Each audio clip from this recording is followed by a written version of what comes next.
Journal Record Capitol reporter Catherine Sweeney joins us for a look at stories making news this week in business. Catherine, thanks so much for being with us. Thank you for having me. Well, I understand there's some news regarding Blue Cross, Blue Shield, and Integris. What's going on?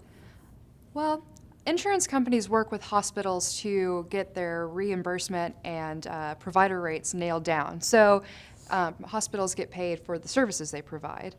Those kinds of agreements are really tough to reach sometimes because insurance companies want to pay a little less and hospitals want a little more. So those get heated, and that's happening right now with Integris.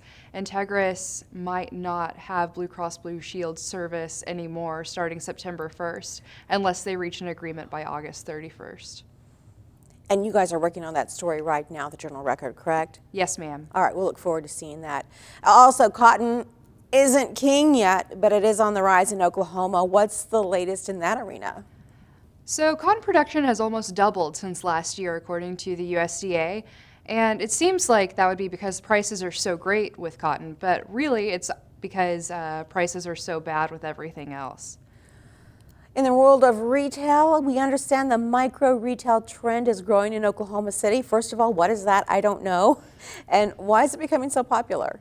So for micro retail, that's it could be one of two things. So it could be a space that's about 5,000 square feet and a bunch of vendors share that area, or a vendor could have a small shop that's 300 square feet.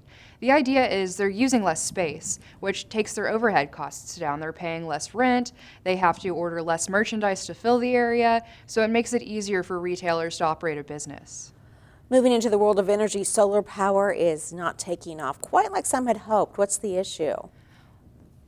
Solar power is expensive to implement for consumers. Solar panels are expensive. It's expensive to get them put in.